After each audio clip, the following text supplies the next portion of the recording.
बोलो जयकारा बोल मेरे श्री गुरु महाराज की जय। सभी गुरुमुख प्रेमियों से सप्रेम जय सच्चिदानंद। रोज विचार करते हैं हम कि भजन सुमरन करना चाहिए, कल करेंगे, फिर कल सोचते हैं कि आज तो निकल गया, अब कल अवश्य करेंगे। और इस प्रकार कभी कभार बैठने का मन बना भी लेते हैं, बैठ भी जाते हैं, लेकिन बैठते ही जाने कहाँ से ऐसे विचार आने लगते हैं, आंख भी बंद कर लेते हैं, ध्यान लगाने की कोशिश करते हैं, लेकिन जो अभ्यास संसारिक नित्य प्रति करने से हमारे भीतर संसारिक विचार, संसारिक ख्याल और आज ये नया भजन सुमरन करने का हमने नित्य नियम शुरू किया, तो एक बार बड़ी खलबली सी होने लगती है भीतर ही भीतर, अच्छा नहीं लगता। फिर कहीं ये विचार भी आता है कि देखें, कहते जो हैं कि सुमरन से ये होता है, सुमरन से वो होता है, आंख बंद करने से दर्शन होते हैं, यानी थोड़ी ही देर में ये विचार आता भी है। और जब कुछ नहीं नज़र आता आंखें बंद करने पर, तो ऐसा लगता है कि बेकार में बैठे हुए हैं, कुछ होने वाला नहीं, फिर छोड़ देते हैं। मन में बड़ी उथल पुथल हो रही है, मंथन हो रहा है, लेकिन वो जो रोज़मर्रा का अभ्यास है, रोज का जो रूटीन कार्यक्रम है, सांसारिक व्यवहार, सांसारिक वातावरण में जो मन ढला हुआ है, वो जीत जाता है, वो विचार जीत जाते हैं, वो अभ्यास जीत जाता है, और सुमरन कहीं फिर पीछे रह जाता है। फिर ये विचार भीतर चलता रहता है कि सुमरन शुरू करूँगा, सुमिरन शुरू करना है, आज नहीं हो पाया तो कल अवश्य करूँगी।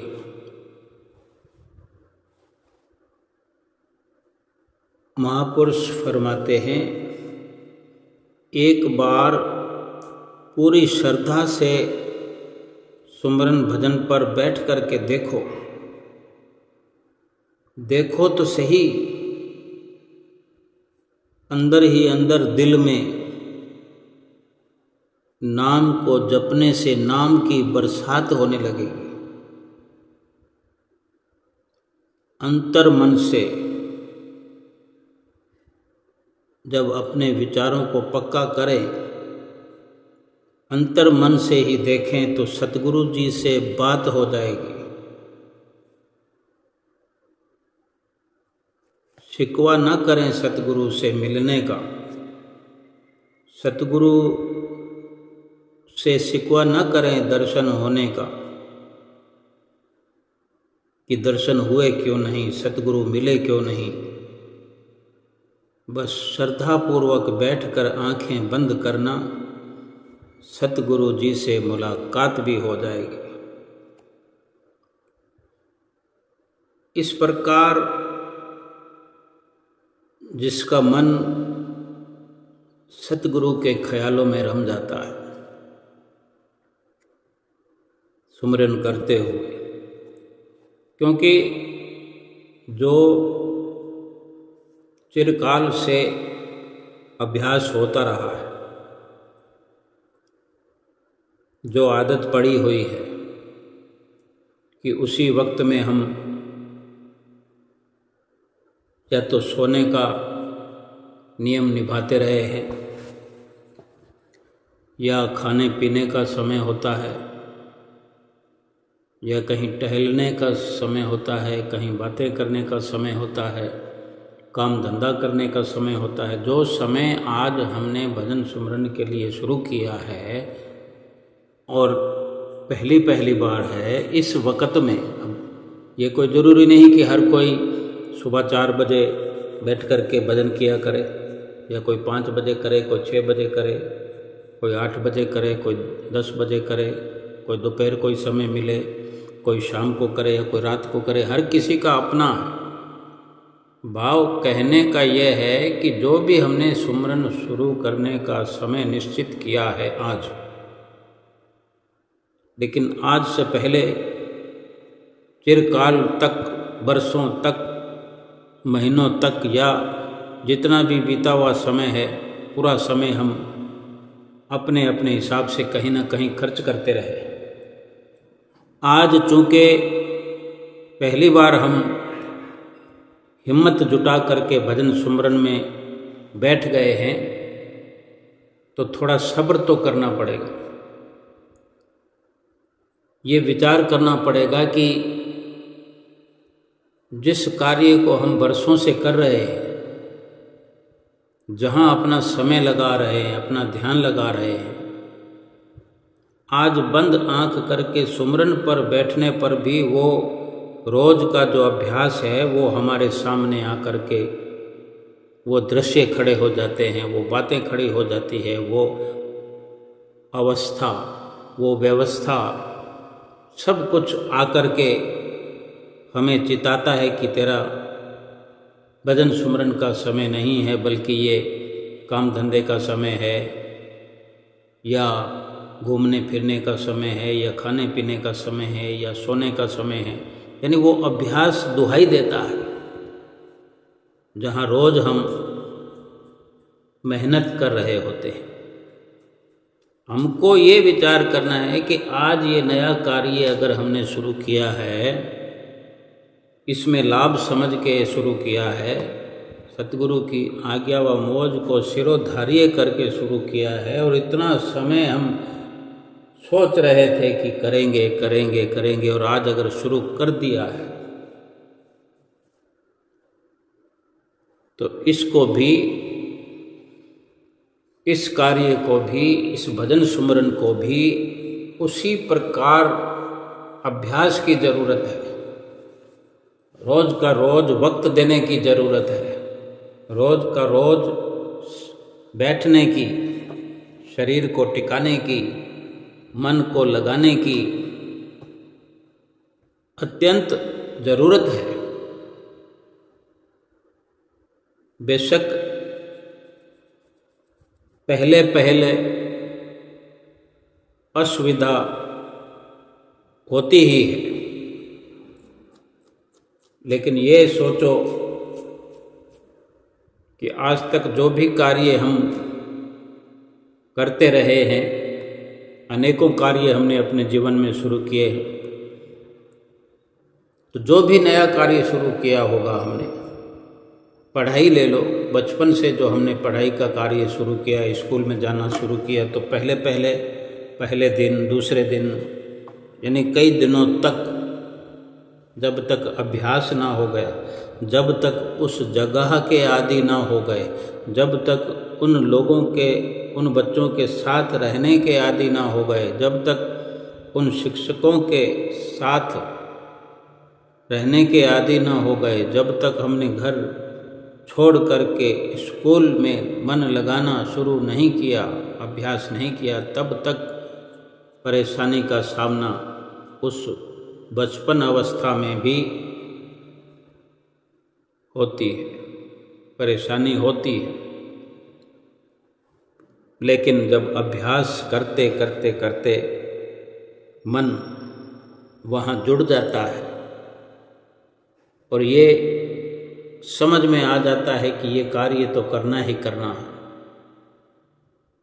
क्योंकि माता पिता ने जरूरी जान करके हमें यहाँ दाखिला स्कूल में कराया है, हमारे भले के लिए ही उन्होंने यहाँ भेजा है। अब ना भी यहाँ आएंगे या रोएंगे चिल्लाएंगे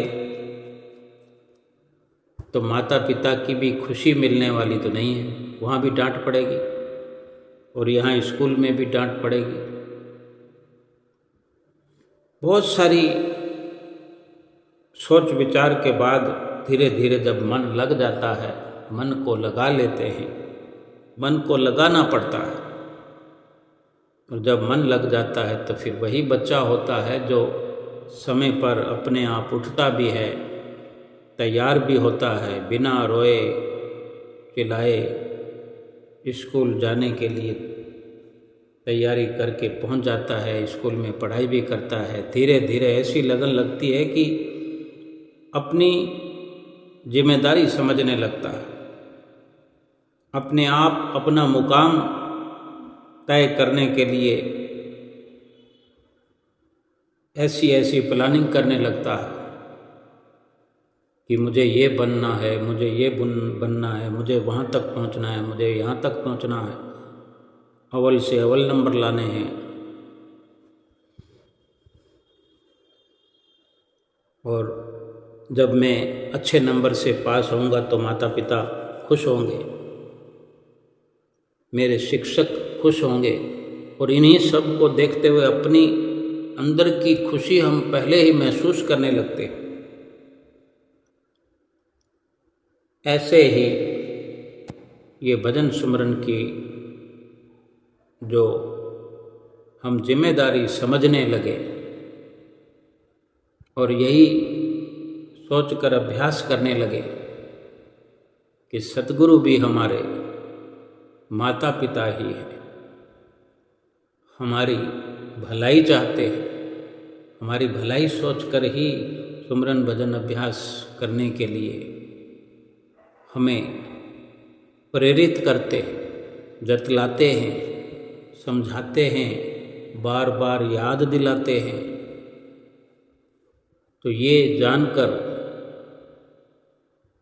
कि अगर हम भजन सुमरन में बैठने का पूरा मन बनाएंगे, मन लगे न लगे अपने तन को बिठाएंगे, सतगुरु की प्रसन्नता को पाएंगे।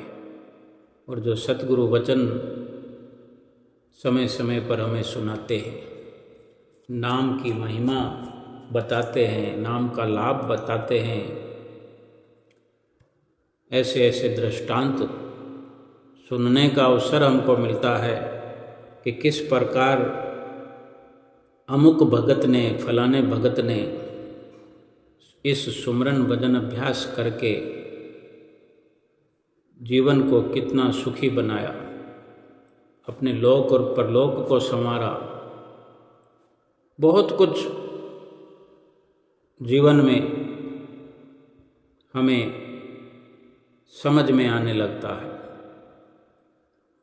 और जब इस प्रकार मन लगने लगता है तो इस भजन सुमरन और भक्ति परमार्थ में भी हम गुरुमुख प्रेमी कुछ प्लानिंग करने लगते हैं, क्योंकि धीरे धीरे बहुत कुछ समझ में भी आ जाता है। फिर हम पूछने भी लगते हैं,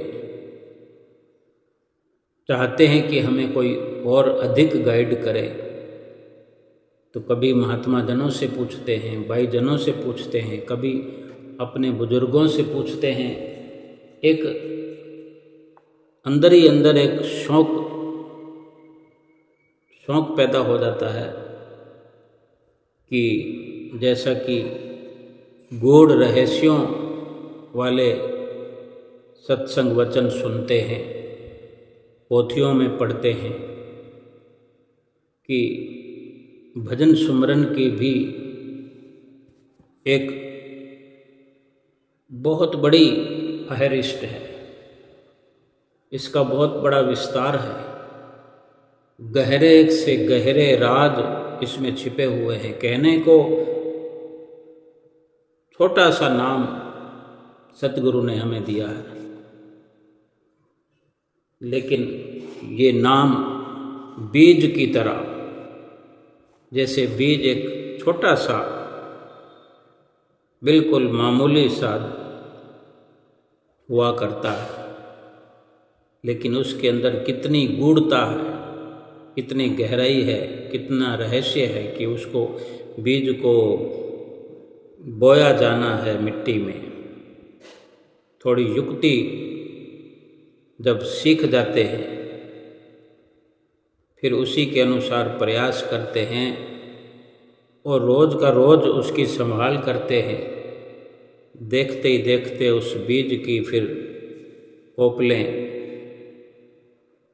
ज़मीन से बाहर, जब वो बीज फूटता है, अंकुर फूटता है, तो एक हमारे अंदर खुशी होती है। जो इस प्रकार खेती करने वाले हों या कोई बगीचा लगाने वाले हों, पुष्प लगाने वाले हों, हमने देखा होगा, हमारे जीवन में भी ऐसा अवसर आया होगा तो उसी में एक हमारा ध्यान अटक कर रह जाता है। बार बार देखते, बार बार उसके लिए कुछ विस्तार से जानना चाहते हैं, समझना चाहते हैं। तो उसके बारे में भी समझने और समझाने के लिए बहुत कुछ है। किसी से पूछ लेते हैं जो उसकी जानकारी रखता है कि अब ये कितने दिनों में कितना बाहर आ जाएगा पौधा, फूल कब लगेंगे, फल कब लगेंगे। कोई फलों वाले पौधे होते हैं, जैसे आम का पेड़ है, उसका बीज बो दिया जाए तो कहते हैं कि 5 साल लग जाते हैं आम के लगने पर। आम का फल आने के लिए, आम का जो पेड़ है उस पर आम लगने में 5 साल लग जाते हैं। लेकिन तब तक मेहनत को तो जारी रखना पड़ता है। और भी अनेक तरह के फलों के पौधे हैं, सब्जियां हैं, फूल हैं। फूल भी कई तरह के हैं, कोई जल्दी हो जाते हैं, कुछ में अधिक समय लगता है। भाव कहने का है कि जिस प्रकार एक छोटे से बीज में बहुत गहराई छुपी है, कितना उसका विस्तार होता है एक बीज से, कितने पत्ते होते हैं, कितनी टहनियाँ होती हैं, कैसा उसका आकार होता है, कैसी उसकी जड़ें होते हैं, कहाँ जड़ें फैल जाती है, कितने फुटों के फुट में, कितने बड़े एरिया में उसकी नीचे ज़मीन के अंदर जड़ें फैलती जाती है। जैसे जड़ें नीचे फैलती हैं वैसे ही ऊपर मजबूती का आकार वो लेता है। इतने मोटा उसका पैंदा, तना, फिर वो मोटी मोटी डालियाँ, जिस पेड़ पर कोई इंसान चढ़ जाता है और इतना घना पेड़ बन जाता है, उसकी कितनी छाया होती है।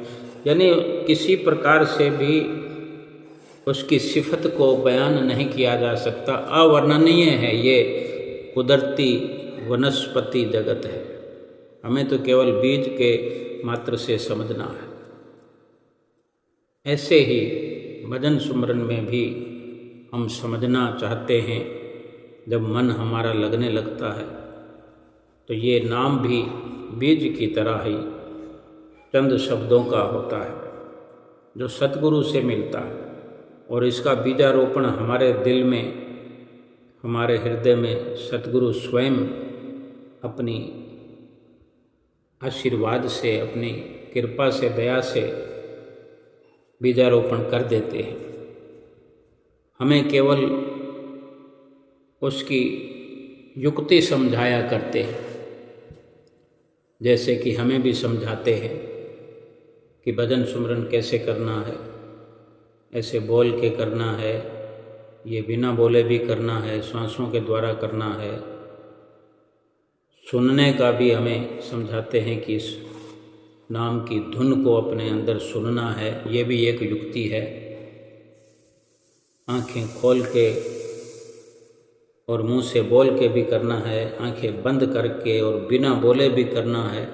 हर प्रकार से ये समझाते हैं। तो हम जब इसमें रम जाते हैं, जब हमारी सुरती जुड़ने लगती है, इसके बारे में विस्तार से हम कुछ जानना चाहते हैं, कुछ लाभ उठाना चाहते हैं, तो भीतर ही भीतर फिर हमारे ये विचार अपने आप जगह बनाते रहते हैं कि आगे क्या होगा, आगे क्या होगा। लेकिन धीरज धारण करने की ज़रूरत होती है कि अगर एक पेड़ या फूल का पौधा इस प्रकार से काफ़ी समय लेता है फलने फूलने में, और उसकी जो सेवा चाकरी है रोज़ करनी पड़ती है, अभ्यास उसके लिए हमें नित्य प्रति मेहनत करनी पड़ती है। ऐसे ही नाम का सुमरन करके, नाम का सुमरन भजन करते हुए उसका लाभ प्राप्त करने के लिए धीरज धारण करने की ज़रूरत है। ये जिसको भी नित्य नेम पक्का करने के समय समझ आ जाती है, समय कोई भी हो, कोई भी समय निश्चित किया जाए, लेकिन ज़रूरी यही है कि रोज का रोज, हर दिन प्रतिदिन।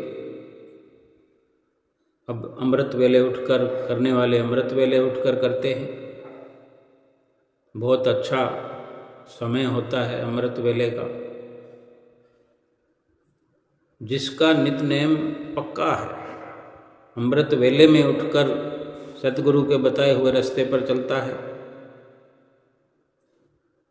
या अपनी सुविधा के अनुसार कोई और समय चुनता है, सतगुरु तो हर वक्त भजन सुमरन करते हुए केवल शुरुआत करने मात्र की देर है, सुरत को टिकाने मात्र की देर है। सतगुरु तो वहीं पर विराजमान होते हैं, वहीं आ जाते हैं, वहीं होते हैं, हुआ करते हैं। बस हमारी देर है, हम अपनी सुरत को टिकाने की कोशिश करें, इतनी ज़रूरत है।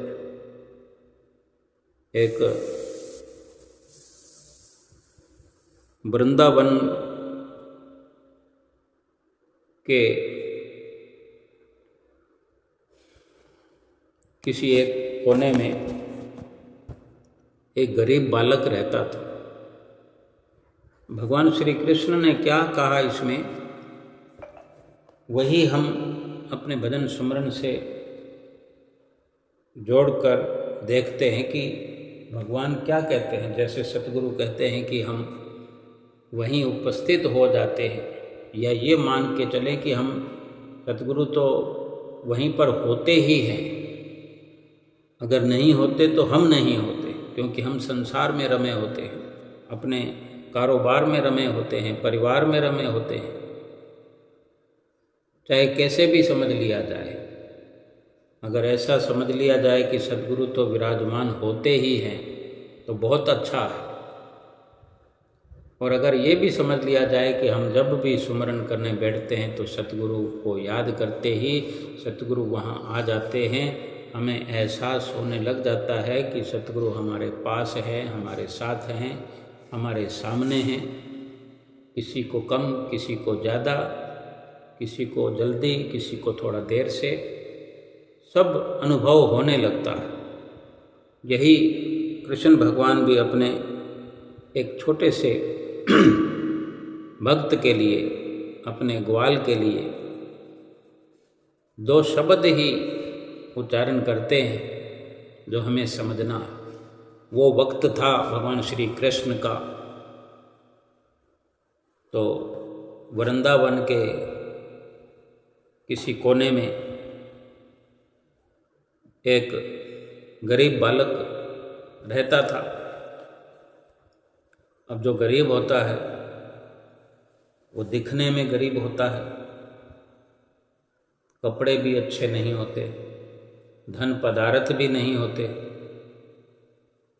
लेकिन अगर वही गरीब भगवान से प्रेम करता है, भगवान का ध्यान करता है, तो उस गरीब की एक पदवी जो है बहुत ऊंची हो जाती है, कद बहुत ऊंचा हो जाता है। फिर वो देखने में गरीब रह जाता है, तंग हाल फटे हाल रह जाता है, लेकिन उसकी महिमा, उसकी गरिमा इतनी ऊंची हो जाती है कि बड़े बड़े राजा महाराजा भी उसकी पदवी को, उसके पद को छू नहीं पाते हैं। तो जो वृंदावन के किसी कोने में वो गरीब जो बालक रहता था, बेशक उसके पास पहनने को अच्छे कपड़े नहीं थे और रोटी भी उसको रोज खाने को नहीं मिलती, या एक समय मिलती, कभी दोनों समय खा ली। गरीबों का तो यही हाल होता है, तभी गरीब कहलाते हैं।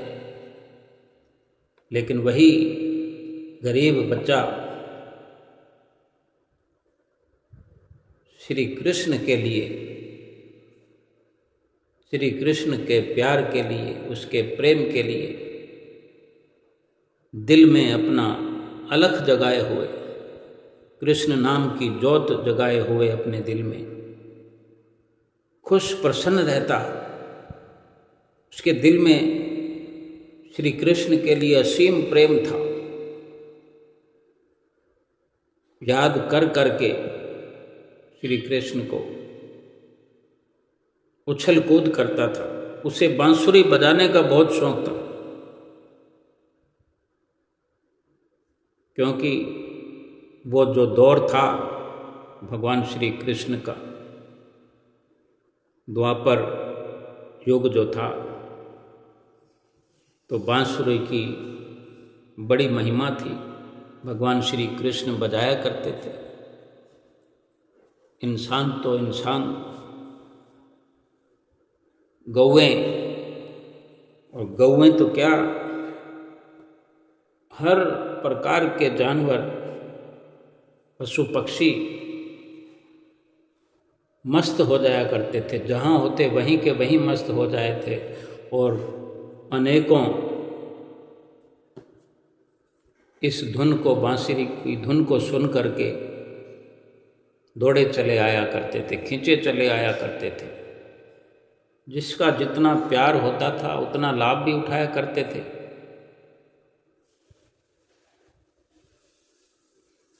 तो उस बच्चे को जो बांसुरी बजाने का शौक़ था, लेकिन बांसुरी नहीं थी उसके पास, जिसके पास खाने को रोटी ना हो तो बांसुरी तो बिना पैसे तो कहाँ से लाएगा।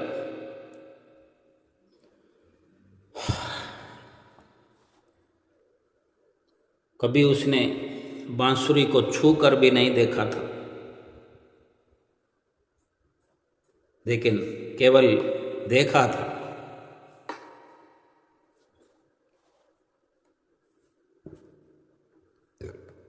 वो रोज रेत के टीले पर बैठता, इसी बांसुरी के साथ जुड़ा हुआ रोज एक अभ्यास सा हो गया उसका। रोज वो रेत पर बैठकर, रेत के टीले पर बैठकर दो लकड़ियां छोटी छोटी साथ में जोड़ लेता था, मुरली जैसा आकार बना लेता था। वो उसके ख्यालों की मुरली बन गई।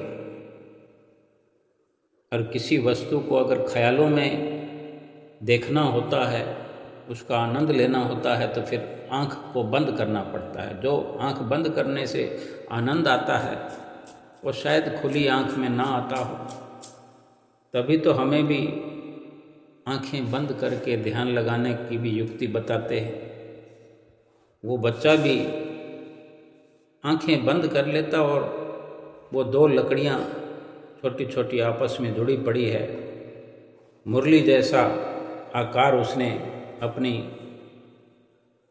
कारीगरी से बना लिया है। जैसा उसको ठीक लगा उसने मान लिया कि ये मुरली है, बांसुरी है, अपने आगे रख लेता और आंखें बंद कर लेता है। आंखें बंद करके सोचने लगता है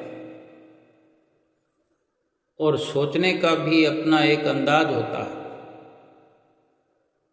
अपना एक नज़रिया होता है। कोई गहराई में डूब करके सोचता है। हम भी विचार कर सकते हैं भजन सुमरन करते हुए। जितने भी हमारे अंदर विचार आएंगे तरक्की के लिए, जब हम प्लानिंग करते रहेंगे कि हमें भजन सुमरन करते हुए वहाँ पहुँचना है, वहाँ पहुँचना है, उस लोक तक पहुँचना है, अनामी लोक तक पहुँचना है, दयाल देश तक पहुँचना है, सतलोक में पहुँचना है, 10वें द्वार में पहुँचना है, यही जो विचार हैं ये भजन सुमरन में तरक्की कराने वाले हैं। इनको गहराई से लेकर के गहराई में उतर के सोचना है और प्रेम में डूब करके जब भजन सुमरन करने लगे तो फिर ये विचार नहीं आना चाहिए कि मेरा काम कोई खराब हो रहा है। किसी काम को बीच में छोड़ करके ना बैठे, काम पूरा करके बैठे। यूं तो सारे काम समेटने लगेंगे तो जीवन पूरा हो जाएगा, लेकिन जब भजन सुमरन का एक हमने शुरू करने का मन बना लिया है तो एक आधार, एक आकार अपना निश्चित करें कि ये मेरा भजन सुमरन करने का समय है। जितना हो सके पहला काम भजन सुमरन का नित्य प्रति का हो। दिनचर्या में पहला कार्य भजन सुमरन करने का हो तो अच्छी बात है, लेकिन उसके लिए फिर सुबह सवेरे उठना ज़रूरी है। अब अगर कोई सुबह सवेरे उठ कर के, जैसे माताएं बहनें बहुत जल्दी नहीं उठ पाती और जल्दी उठती भी हैं तो उन्हें बहुत सारे कार्य होते हैं, क्योंकि रसोई का, किचन का जो कार्य है अपने आप में जिम्मेदारी का और भारी भरकम कार्य है। तो उसके लिए ये तो हो सकता है कि वो कार्य को पूरा कर लिया जाए, निपटा लिया जाए, जब भी निपट जाए। किसी का 8 बजे निपट जाता है, एक पड़ाव पूरा हो जाता है कि अब एक पार्ट पूरा हो गया 8 बजे। कोई 5 बजे उठ कर के किचन में लगते हैं, बच्चों को स्कूल भेजना होता है। कई माताएं बहनें स्वयं स्कूल जाने वाली होती हैं, टीचिंग करने वाली होती हैं, अनेक प्रकार का कार्य होता है, दूसरों को भी भेजना है, जैसे भी है। तो 8 बजे तक एक बार पूरा हो जाए कार्य, या 9 बजे पूरा हो जाए तो हम 9 बजे अपना कार्य शुरू कर सकते हैं भजन सुमरन का। अगर किसी को आराम से 8 बजे उठना है, 7 बजे उठना है संसारिक कार्य के लिए, और भजन सुमरन के लिए वो 5 बजे, 4 बजे या जैसे भी 6 बजे उठकर भी अगर वो बैठ सके और फिर उसके बाद में चाहे 2 घंटा एक साथ नहीं 1 घंटा करे, तो ये 1 घंटा भजन सुमरन हमारा हो गया आराम से, इत्मीनान से। अगर हमने 7 बजे किसी कार्य को, संसारिक कार्य को, घर के कार्य को, किचन के कार्य को शुरू करना है तो फिर बड़े आराम से अगर 1 घंटा हमने भजन करके पहले, तो 7 बजे तक आराम से हम अपना भजन पूरा कर लें। 5:30 बजे उठें, 5 बजे उठें, 6 बजे हमने भजन शुरू कर लिया, 7 बजे तक 1 घंटा हो गया, हमारा एक पड़ाव पूरा हो गया। या फिर घर का कार्य करने के बाद में अगर भजन सुमरन करते हैं तो कोई बात नहीं, मन को दुखी करने की ज़रूरत नहीं है, क्योंकि मजबूरी है, वो भी ज़रूरी है और ये भी ज़रूरी है। तो सबका साथ, सबका विकास, सभी के लिए चाय नाश्ता बना करके फ्री हो जाते हम 8 बजे, 8:30 बजे, हम 9 बजे अपने भजन अभ्यास को शुरू करें। अब अगर 2 घंटे का आराम से समय है तो 2 घंटे एक साथ बैठने का प्रयास करें तो जिंदगी में आनंद ही आनंद हो जाएगा। शुरुआत चाहे कैसे भी करें, आधा घंटा करने की करें, लेकिन फिर उस आधे घंटे को आगे सरकाने की ज़रूरत है, 1 घंटे पर ले आएं। अगर 2 घंटे पर जितना ला सके एक साथ करें तो ये सुबह सवेरे जो हमने अपना कार्य पूरा कर लिया, 24 घंटे आनंद छाया रहेगा। बहुत बहुत मुसीबतें दुनिया में, इस संसार में, घर गृहस्थी में, परिवार में आएंगी, आती रहेंगी, अंतिम श्वास तक चलती रहेंगी, लेकिन ये भजन सुमरन मुसीबतों की जड़ को काटता रहेगा। इस प्रकार अपना एक मानस होना चाहिए कि हमने निश्चिंत होकर के बड़े गहरे विचारों से बैठना है। वो जो बच्चा बांसुरी बजाने का शौकीन था, ये सीखने की ज़रूरत है हमें, सुन करके समझ करके अपने जीवन में उसको उतारने की ज़रूरत है कि वो रेत पर बैठ करके आंखें बंद करके क्या सोचता है, उसके विचारों में क्या गहराई है, ये समझना है। बांसुरी के बारे में सोचता है, कोई बहुत बड़ी चीज़ नहीं है, वो चाहे खरीद सकता है या नहीं खरीद सकता, ये बड़ी बात नहीं है। वो 2 लकड़ियों को आधार बना करके अपनी आंखें बंद करके क्या सोचता है कि काश मेरे पास भी बांसुरी होती, मेरे पास एक मुरली होती, जो मैं भी नंदलाल की तरह, यशोदा के लाल की तरह सुर निकालता, मैं भी बांसुरी बजाता, शायद मेरे पास भी प्रभु आते। यानी उस बांसुरी को माध्यम बना के कितनी बड़ी सोच, कितने ऊंचे पद पर जा रहा है अपने विचारों में। अपना जो पद है, ये सुरती का, ध्यान का, ये जो पद है, ये कद है हमारी ऊंचाई का, लंबाई का, ये हमने खुद हासिल करना अपने ध्यान से, अपने ख्याल से, अपनी पवित्रता से, विचारों की पवित्रता से। संसार के साथ जिसका विचार जुड़ा है, जितना जुड़ा है, जितना गहराई से जुड़ा है, रचे पचे हुए हैं, वो पद कितना भी ऊंचा हो वो झूठा है, वो नकली है, उसमें आनंद नहीं आएगा, उसमें दुख मिलेगा। अभी कोई संसार में पड़ा हुआ संसार के ख्यालों में सोचे कि मेरा इतना बड़ा बिजनेस हो जाए, मेरी इतनी गाड़ियां हो जाएं, इतने नौकर चाकर हो जाएं, फिर इतने नोटों की बरसात होगी रोज़, इतना सोचते सोचते बैठा हुआ सोच रहा है, या सोया हुआ सोच रहा है, या नींद करते हुए आंखें बंद करके सोच रहा है, तो क्या उसमें आनंद मिलेगा? आनंद तो नाम का है केवल, क्योंकि ऐसा हो तो पाएगा नहीं। अगर ऐसा हो जाता तो सारे ही अरबपति हो जाते, कोई गरीब रहता ही नहीं। इसको स्वप्न बोलते हैं, सपना बोलते हैं कि ये जो कहते ना मन घड़त कहानियाँ बनाई जाओ, ख्याली पुलाव पकाते रहो,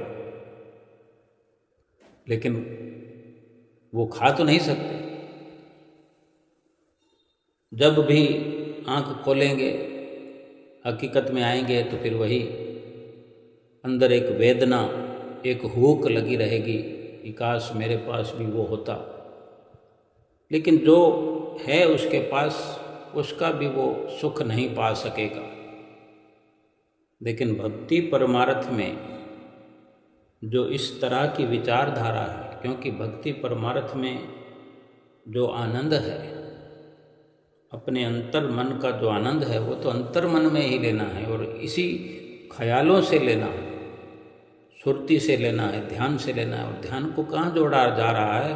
भगवान के साथ। उस मुरली के माध्यम से वो भगवान को देख रहा है। भगो काश मेरे पास मुरली होती, काश मैं नंदलाल की तरह सुर निकालता तो मेरे पास भी भगवान आ जाया करते मेरे मुरली की धुन को सुनने के लिए। ये वेदना जो है भगवान के लिए, प्रभु नाम के लिए, उसके दर्शन के लिए, उसको पाने के लिए, ये वेदना अपने अंदर लिए हुए जो सो जाता है या भगवान के ख्यालों में खो जाता है, वो जो आनंद है, चाहे आँखों से आंसू निकलने लग जाए तो उन आंसुओं में भी लाखों का, करोड़ों का, अरबों का या वर्णन से बाहर है कि वो इतना अनमोल पद पा लेता है, इतना सुख उसको मिलता है। क्योंकि भगवान को याद करते हुए जो आंसू टपकते हैं वो भगवान के चरणों में समर्पित होते हैं। कोई राजा महाराजा भी वो भगवान से आशीर्वाद प्राप्त नहीं कर सकता जो भगवान के लिए, भगवान के प्रेम में जो आंसू बहाता है। वो बच्चा भी इस प्रकार एक रात को इसी तरह सोचता था, रोज सोचता था। रेत के टीले पर बैठता तो यही सोचता, जब रात को सोता तो यही सोचता। एक रात वो इसी प्रकार सोचते सोचते, भगवान को याद करते करते रोना आ गया और रोते रोते सो गया। तो जब सो गया तो स्वप्न आया उसको, नींद में स्वप्न आ रहा है, स्वप्न देख रहा है। स्वप्न में क्या देखा उसने कि एक दिव्य प्रकाश दिखाई दिया। दिव्य प्रकाश जिसको अलौकिक प्रकाश भी कहते हैं, दिव्यता, अलौकिकता, यानी इस लोक से परे की बात है। ये जो प्रकाश हम देखते हैं ये इंसान के बनाए हुए हैं। मरकरी, बल्ब कितनी ही भले चकाचौंध हो, झिलमिल हो, हमें अच्छा तो लगता है, लेकिन थोड़ी देर के लिए। वो जो दिव्य प्रकाश है वो किसी भी स्विच का, किसी लाइट फिटिंग का मोहताज नहीं है। उसकी दिव्यता के मायने यही है कि वो उस परमपिता परमेश्वर की असीम कृपा जब होती है तो ऐसा दिव्य प्रकाश दिखाई पड़ता है।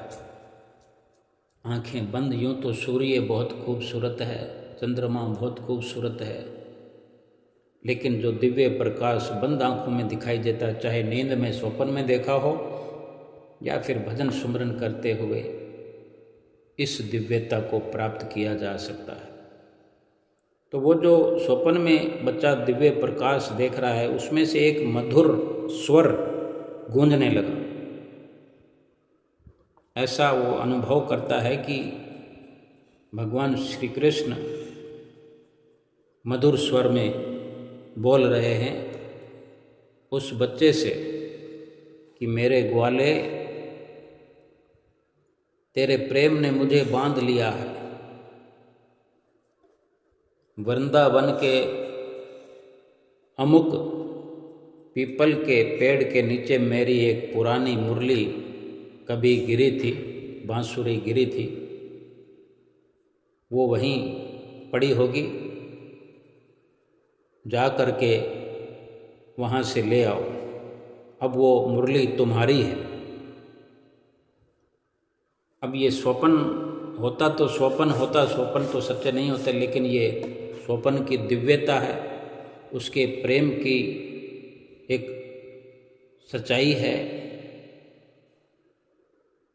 वो सुबह का इंतज़ार करने लगा। जब स्वप्न छूटा, स्वप्न उसका पूरा हुआ, देखते देखते सवेरा हुआ। सुबह सुबह ही वो भागा भागा उस पीपल के नीचे पहुंचा। सच में वहाँ एक मुरली पड़ी थी। भगवान ने कह दिया है तो फिर क्या कमी है। वो यकीन नहीं कर पा रहा था। अपने कांपते हुए हाथों से उसे उठाता है तो फिर से उसकी आंखें भर आती है, रोने लगता है, प्रेम के आंसू बहाने लगता है। और तभी गांव वालों को जाने कैसे भनक लगती है। गांव के लोग आ जाते हैं और कहने लगते हैं ये तो चोरी की होगी कि ये बच्चा ऐसी मुरली कहाँ से लाएगा। मुरली भी तो पुरानी हो या नई हो, भगवान श्री कृष्ण की मुरली हो, तो कैसे संभव है कि ये मामूली बच्चा, गरीब बच्चा लेकर आए। जब वो ऐसा कहने लगे तो वो बच्चा जो है डरते हुए बोला, भाई मुझे तो श्री कृष्ण ने दी है। लोग हंसने लगे, मजाक बनाने लगे, कोई मानने को तैयार नहीं। तो भगवान श्री कृष्ण तो सब देख रहे थे, जान रहे थे। उसी मुरली से एक दिव्य स्वर, आवाज़ मधुर भगवान की निकलती है। क्या स्वर निकलता है, क्या आवाज़ आती है। भगवान श्री कृष्ण कहते हैं कि जिसका प्रेम सच्चा हो वहाँ पर स्वयं मैं पहुँच जाता हूँ। यानी सच्चा प्रेम करने वाले के मैं हमेशा साथ रहता हूँ। इस आवाज़ के साथ ही सभी के सभी नतमस्तक हो गए और प्रणाम करते हुए चलते बने। अब वो गरीब बालक जो है वृंदावन की गलियों में बांसुरी बजाता है, रोज़ खुशियाँ मनाता है, खुशियों के गीत गाता है। और हर स्वर जो उसकी बांसुरी से निकलता है, हर स्वर में कृष्ण की लीलाएं सुनाई देती है लोगों को। और कहा भी जाता है कि ईश्वर को, प्रभु को पाने के लिए धन की जरूरत नहीं है, सच्चा प्रेम और सच्चा मन चाहिए। जो दिल से पुकारता है उसी के जीवन में परमात्मा स्वयं दिल में उतर आते हैं, उसके जीवन में उतर आते हैं, उसके रोम रोम में उतर आते हैं। हम भी भजन सुमरन किया करें, धीरज धारण कर धर के किया करें, अपने सतगुरु को अंग संग जान करके, हाजिर नाजिर जान करके, सतगुरु से अथाह प्रेम करते हुए अपने प्रीतम को अपने प्रेम पाश में बांध करके अपने ख्यालों में उसका दीदार किया करें। जब भी आंख बंद करके भजन सुमरन में बैठा करेंगे, अपने सतगुरु को अपने संग साथ देखा करेंगे, महसूस किया करेंगे। और आंखें खुली होने पर भी भजन सुमरन का ये प्रताप है, खुली आँखों में भी उठते बैठते चलते फिरते ये अनुभव होता रहेगा कि मेरे सद्गुरु मेरे पास हैं। बोलो जयकारा बोल मेरे श्री गुरु महाराज की जय।